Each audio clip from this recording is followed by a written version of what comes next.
Hello viewer, welcome back to my YouTube channel. I hope आप सभी अच्छे होंगे।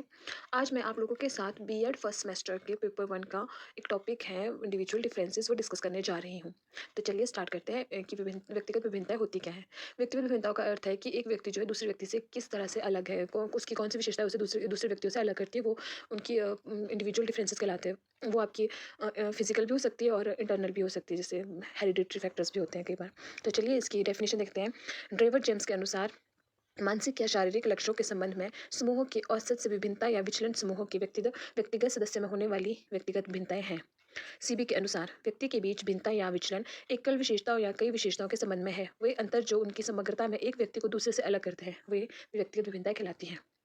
व्यक्तिगत मतभेदों का मनोविज्ञान काफी हद तक समूह मतभेदों का अध्ययन है। यह अध्ययन व्यक्तियों को उम्र, लक्षण, लिंग, नस्ल, सामाजिक वर्ग के आधार पर वर्गीकृत करता है और उन समूहों के भीतर और उनके बीच के अंतर को देखता है।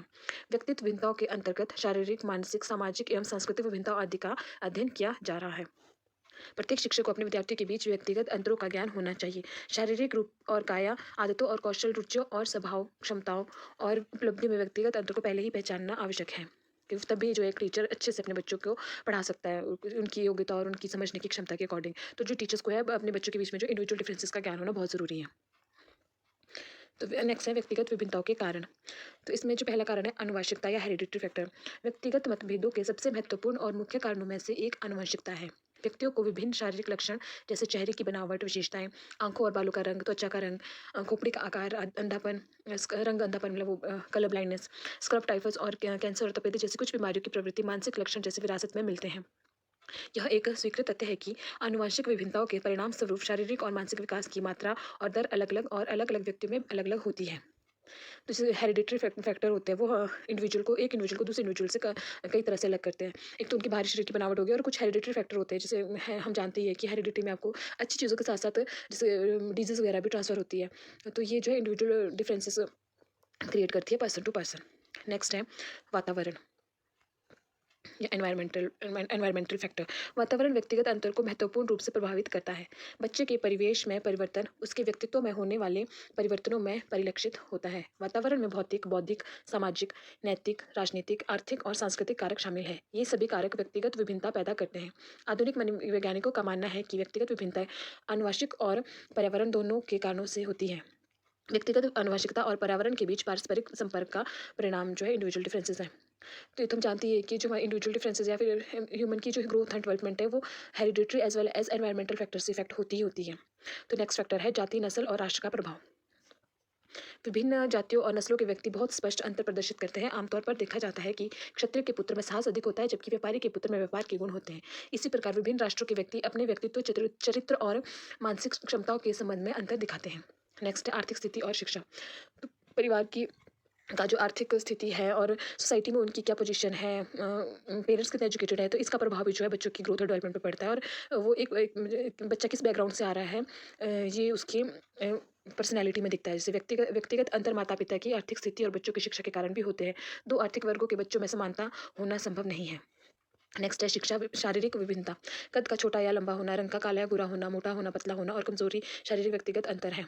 बुद्धि में अंतर। अलग अलग व्यक्तियों में बुद्धि के स्तर में अंतर होता है।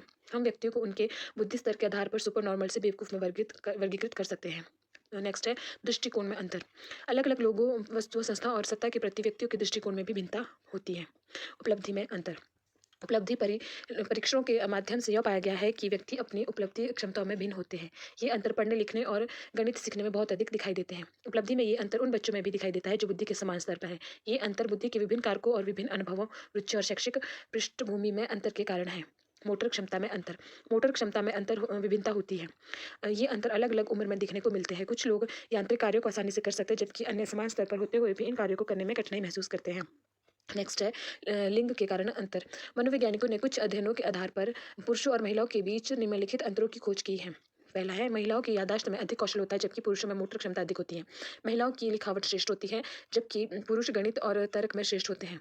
महिलाएं स्वाद, स्पर्श और गंध आदि के संवेदी भेद करने में अधिक कौशल दिखाती है, जबकि पुरुष अधिक प्रतिक्रिया और आकार, वजन, भ्रम के प्रति जागरूक होते हैं। महिलाएं भाषाओं में पुरुषों से श्रेष्ठ है, जबकि पुरुष भौतिकी और रसायन विभाग में श्रेष्ठ है। महिलाएं सुझाव के प्रति अधिक संवेदनशील होती है, जबकि कलर ब्लाइंड पुरुषों की संख्या अधिक महिलाओं की अपेक्षा अधिक होती है।